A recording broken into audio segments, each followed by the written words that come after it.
At an upscale women's medical facility in Atlanta, an expectant black woman arrives by herself for a routine appointment. Instead of receiving proper medical attention, she encounters harsh ridicule from a white physician who demeans her as an unwanted person. Shortly after, she finds herself wrongfully charged with stealing and escorted to security like a perpetrator. What the clinic personnel fail to realize is that her spouse, composed, determined, and possessing considerable influence, is already en route. When he enters that facility, they will learn a lesson they'll carry forever. Before we begin this narrative, please let us know your location. We appreciate hearing your perspectives. It was a gentle spring day in Atlanta.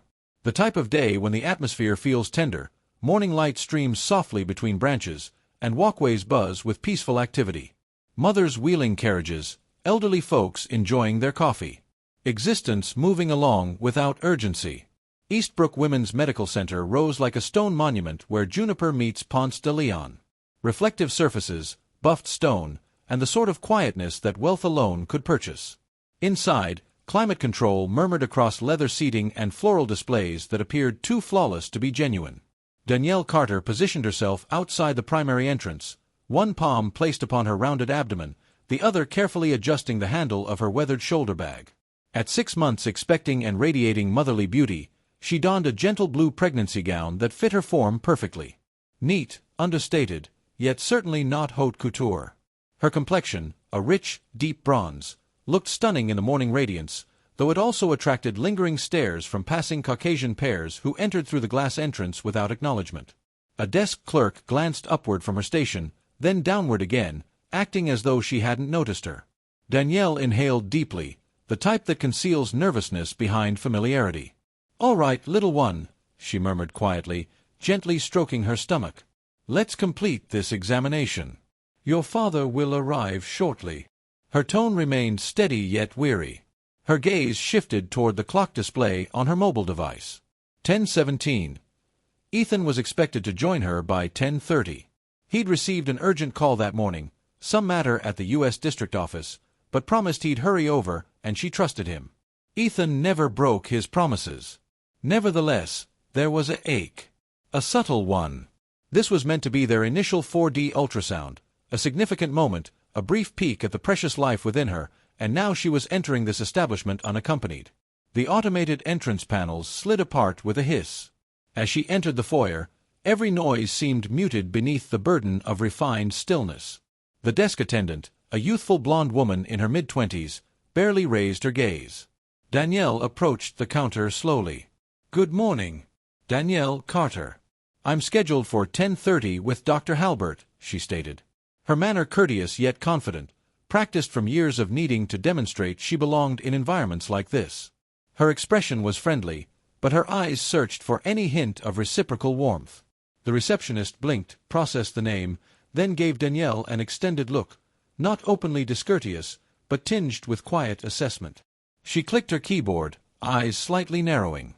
"You're here for Dr. Halbert?" she inquired, as if the name had been mispronounced. Danielle nodded, her smile wavering. "Yes, arranged 2 weeks prior, confirmed by telephone yesterday evening." A hesitation. "I understand," the woman responded, before pushing a clipboard in her direction with the mechanical indifference of someone who believed they were granting a courtesy. "Please complete this paperwork." As Danielle accepted the clipboard and found a seat, she sensed the atmosphere heavy with unspoken tension. Women carrying designer purses conversed quietly across from her. One observed Danielle, then her own handbag, gripping it somewhat tighter. An elderly white gentleman, presumably a spouse, shifted uneasily in his chair, completely avoiding her gaze. She attempted not to let it affect her. She tried reminding herself, "This concerns the baby. You're here for your child." Yet even as she completed the documents with flawless handwriting, her fingers shook slightly. Each moment Ethan remained absent, the more vulnerable she felt in a location like this. And somewhere behind one of those sleek entrances, trouble was brewing. Danielle had scarcely completed the final section of the intake paperwork when her name was announced. The nurse offered no smile. She simply stood there in pale medical attire, clipboard in hand, eyes glancing downward and upward as if she were inspecting luggage. Danielle rose gradually, pressing her palm against her lower back, collecting her bag. She offered a small smile as she approached, but the nurse had already pivoted and begun walking down the corridor. The corridor was spotless, pristine, even. Gentle music played in the background, likely intended to be calming, but to Danielle it seemed like a cover for something corrupt. Framed photographs of white mothers cradling newborns decorated the walls, and for a brief instant she wondered whether any woman resembling her had ever appeared in those pamphlets. They paused outside room 3B. The nurse pushed the entrance open and motioned her inside. "The physician will join you momentarily," she said curtly, then closed the door before Danielle could express gratitude. The space carried scents of disinfectant and lavender. The examination table was precisely arranged, a screen in the corner blinking softly. Danielle sat carefully on the edge, smoothing her dress, attempting to calm her nerves. She checked the time once more. 10:43. Ethan was delayed. Only a few minutes, but each felt like 60. Then the door opened with a gentle click, and Dr. Lindsay Halbert entered. White coat, impeccable posture, blonde hair pulled into a severe bun, frigid gray eyes. She didn't greet Danielle. She didn't extend a handshake. She didn't smile. She simply stared. There was a silence that extended too long, so long that it ceased being professional and began feeling personal. Then, in a voice saturated with condescension, she said, "So you're Danielle Carter." Danielle straightened her spine, attempting to match the tone without displaying fear. "Yes." "Good morning. I believe we're performing the 4D ultrasound today." Dr. Halbert remained motionless. Her eyes drifted down Danielle's body, not in the manner a physician examines a patient, but how a critic evaluates a stranger's value. "You came unaccompanied," she stated flatly, as though it were a transgression. Danielle hesitated. "My husband encountered a workplace emergency. He's traveling here." A smirk flickered across the doctor's lips.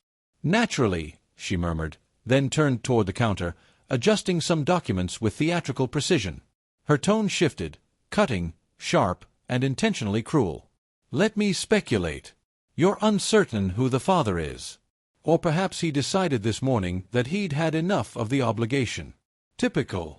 Danielle's breath caught. "Excuse me." The doctor turned back to her, eyes narrowed. "Listen, I'm unsure what type of establishment you believed you were entering, Ms. Carter. This isn't some government clinic. This is a specialized facility for expecting mothers who prioritize their health and their child's future. Not women who appear unaccompanied, looking like they emerged from a transit station." Danielle stood up slowly, fists clenched at her sides. "I scheduled this appointment. I confirmed it. I came here respectfully." Dr. Halbert stepped closer, her voice a low hiss. "You people are always respectful when you desire something. Then you bring chaos, disruption, and blame. Not today. Not in my facility." Danielle's heart pounded so intensely it seemed to reverberate off the walls. She couldn't believe what she was hearing. Her voice trembled, but she spoke with dignity. "I'm departing. I don't need to remain here and be insulted." "Oh, you're not leaving just yet," the doctor sneered, turning toward the door. "Actually, I believe I'm missing something." She glanced at the counter. "My timepiece. Cartier. Platinum band. I placed it here this morning." Then she turned slowly, deliberately, eyes locking on Danielle. "And now it's missing." Danielle froze. "What are you implying?" "I'm stating I've had enough charity cases enter here and exit with more than they arrived with," Dr. Halbert snapped. "Security will arrive shortly. Don't complicate this further than it already is." Before Danielle could respond, the doctor had already departed, the door clicking shut behind her. Alone again, Danielle stared at the floor, disbelief mixing with rising panic. She reached for her phone, but it was too late. Footsteps were already approaching down the hall. The footsteps grew louder, measured, deliberate, like a judgment approaching.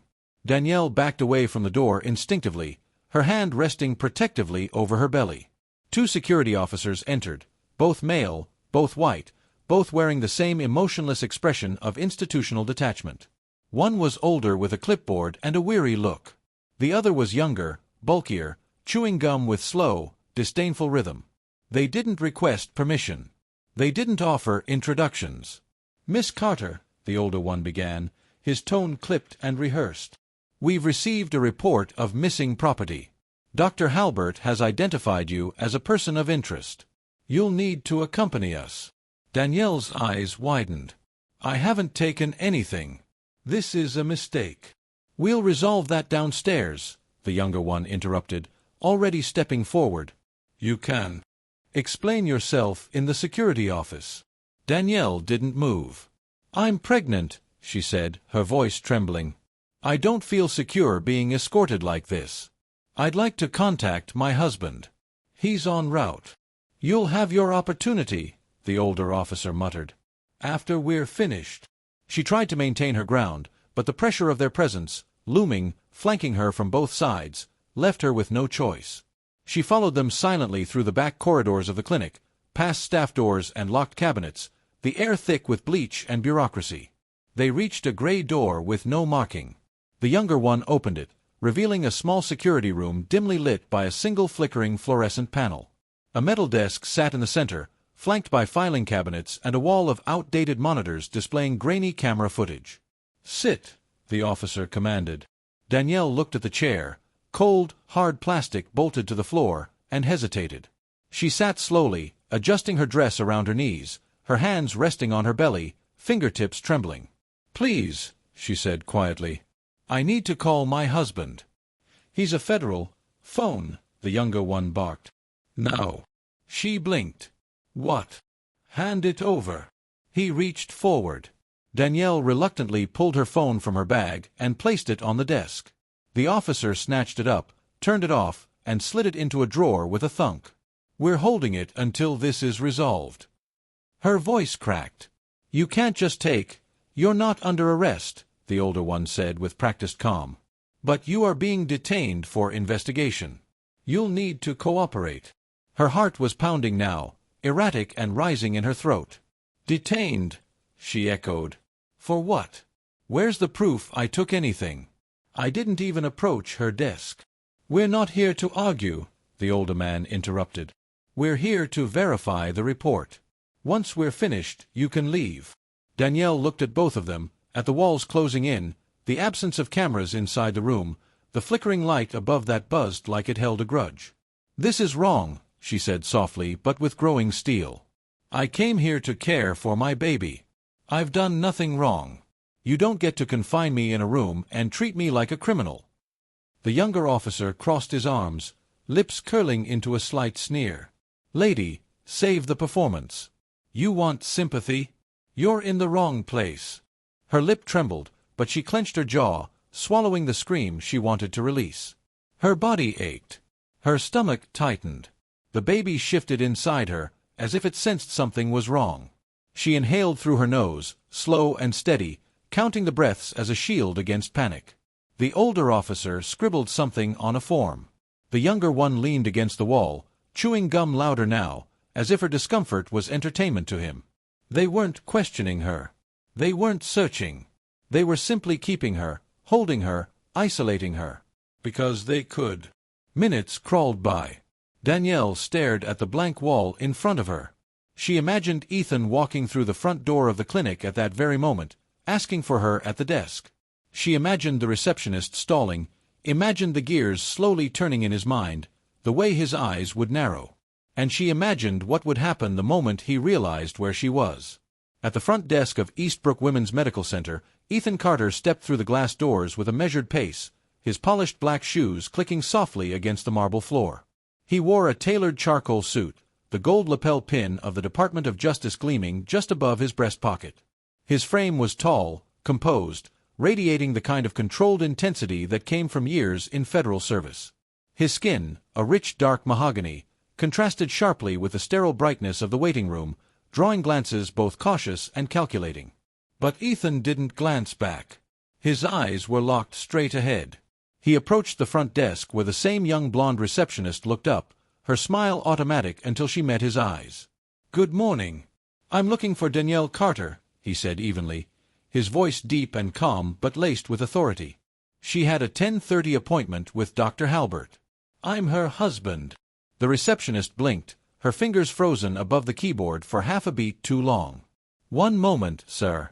Let me check." Ethan's gaze didn't waver. "Please do." She tapped nervously, then squinted at the screen. "It shows she's currently not in the exam room." "Where is she?" The question came quiet, level, but something in his tone made her glance up sharply. "Security was notified about a situation. I'm not exactly sure what happened." "What situation?" His voice was firmer now, still professional, still civil, but unmistakably commanding. She opened her mouth, then closed it. "I think she's downstairs. In the security office. There was a misunderstanding, I think." "Dear Halbert, I need to see her. Now." Ethan leaned forward just slightly, enough to convey that this was no longer a request. "Take me there or call someone who will." The receptionist stood up, her face paling.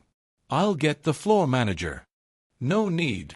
He reached into his jacket, pulled out a slim leather wallet, and opened it with practiced precision. Inside was a federal identification badge bearing the seal of the United States Department of Justice and his full title, Deputy Director, Office of Civil Rights Enforcement. The woman's breath hitched. He let the badge remain in her sight for exactly 3 seconds, then returned it to his pocket. "Where is the security office?" She stammered, "Down the corridor, past the staff elevators. First door on the left." Without another word, Ethan turned and walked, his stride sharp, unwavering, as if he'd walked these corridors 100 times before. His fingers curled tightly as they swung by his side. He didn't rush, but the tension in his shoulders made clear. Someone was about to learn they had made the gravest of assumptions. Down the sterile hallway, through a nondescript door, and into the underbelly of the facility, he arrived. A metallic door stood ahead, slightly ajar. Voices muffled behind it. He pushed it open. Inside, Danielle sat rigid in a chair, her hands resting on her belly. Her expression was a mix of fear and fury held behind trembling restraint. 2 officers stood nearby, startled at the intrusion. The younger one straightened up, gum still stuck between his teeth. The older one's eyes narrowed. "Can we help you?" Ethan stepped fully into the room. "Yes," he said. His tone didn't rise. "It didn't need to. You can help me by standing down and explaining, in detail, why you have illegally detained my wife without due cause, without counsel, and without access to her personal property." The officers froze. Danielle's head snapped toward him, a gasp escaping her lips. "Ethan." He moved to her side, resting a hand gently on her shoulder. "I'm here. It's over now." And he turned back to the guards, his voice suddenly steel. "I want the name of the individual who ordered this detainment, the report that authorized it, and access to every minute of surveillance footage involving my wife. Immediately." The young officer took a step back. The older one hesitated. "This isn't, look, we were just following protocol. You're not trained in constitutional law." "I am," Ethan interrupted coolly. "And you've violated several. Now get me the footage before I call the state attorney general." The room went silent. Danielle closed her eyes, a tear sliding down her cheek, not from weakness, but from the sheer breathtaking relief of being seen. The air in the security room turned brittle. No one moved.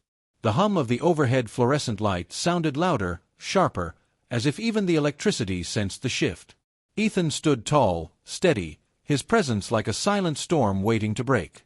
Danielle sat behind him, watching with wide eyes, her fear now tempered by awe.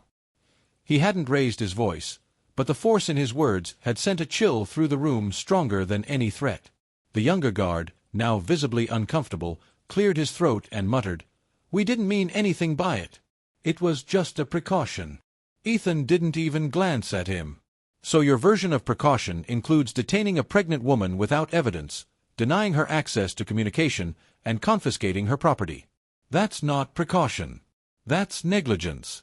And unlawful restraint." The older officer, more experienced but clearly rattled, tried to salvage the moment. "Sir, Dr. Halbert reported a missing item and identified her as the last patient in the room. We were following protocol."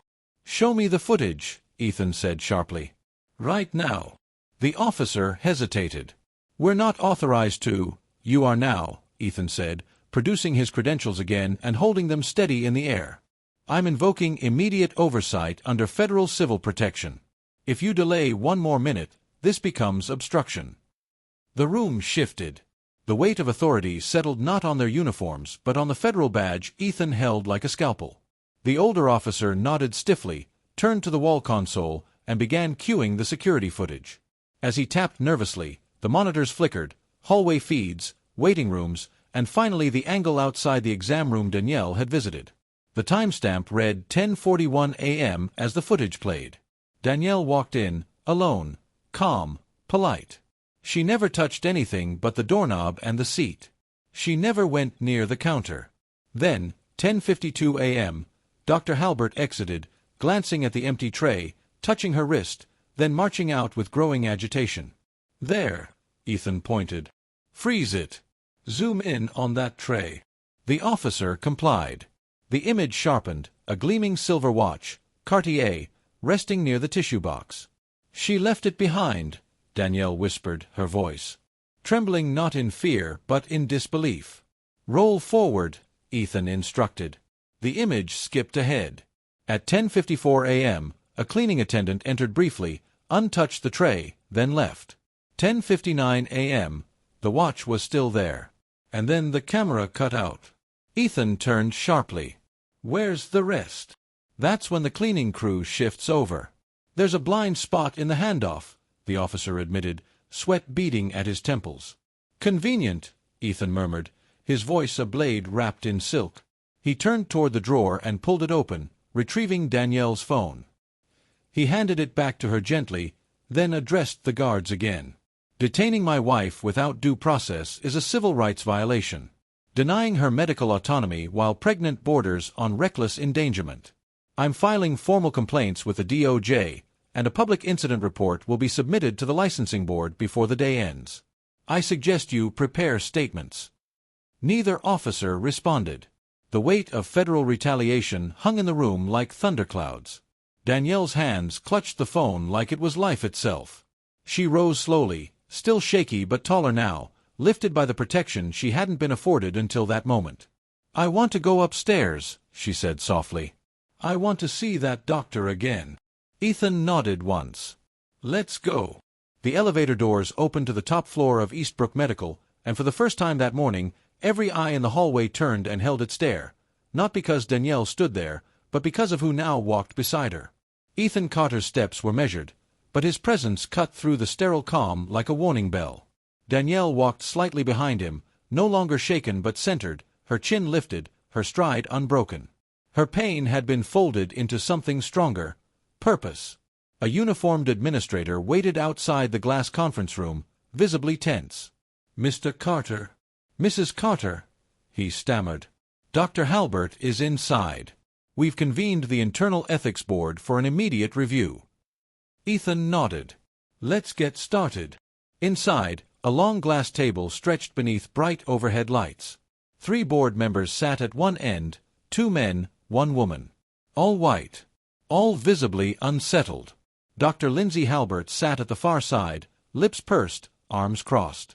Her posture still proud, but with tension around the eyes that betrayed her confidence. Danielle took the seat opposite her. Ethan remained standing, his badge visible. No one spoke at first. Then the board chair cleared his throat. "We've reviewed preliminary footage, Mr. Carter. We understand you wish to file formal action."